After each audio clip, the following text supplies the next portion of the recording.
tell me the story about how the world thinks you got into the business. I had a place in Atlanta called Waldo's Autos Cheap Cars. I wanted a Lamborghini, couldn't buy one. So I left the state police and I worked at my dad's auto parts store. I made $243.46 a week to work 7 to 7 every day. Danielle was we were getting married. She was pregnant at the time, you know. I lived on his floor, his mom's floor. Mom's couch. And he was like 3. I had nothing. I had, I don't know, maybe $2,000 to my name. Yeah, I lived on her floor for probably like 3 months. And then we found a condo to live in when I worked for the Auto Trader magazine. And I used to sell the magazines. But I drove a turbo look Porsche.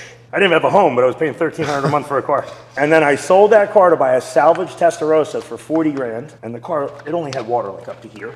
But the guy salvaged it anyway because he made like 150 grand. And if I went to like, you know, like Ray Katina, I met Ray. You know what I mean? Because like I'm showing up in a Testarossa and take a picture of a car for Auto Trader. This is before the internet. And I'm trying to pitch the internet to people. So I give them all kinds of free ads. But I wanted to be in the car business. So I finally got one guy to say, hey, okay. Because I said, you know, you should make this place a car dealership. And that was that guy up at European Motor Works. You were, how old are you now? I'm 35. Yeah, you're still really young. I mean, it's like, I'm 60. And I was 33 then, so do the math. I mean, I can't. My shoes are on. And you're never too old to count with your fingers, by the way. That's true. That's right, Mike. I started buying nicer cars because I always had a nice car. And then I was juggling a lot of cheap cars. But back then I bought a Countach at 33. I paid 40 grand for it. On the way to Mannheim, it was on the side of the road. And I drove it right to Kerback as soon as I bought it. Because I used to tell him when I was 14, my mom took me there. I'm going to buy a Lamborghini one day. Yeah, right, you know. Then at 17, I drive myself there. Then I could stay longer. Yeah. Same deal. I'm gonna buy a Lamborghini one day. Yeah. You know, 21, it was my 3rd state police barracks. I show up with the electric suit. Yeah, I'm gonna buy a Lamborghini. Okay, sir. You know, they're all nice to me. Yeah. And I bought my first one, 33. I drove it right to Kerback.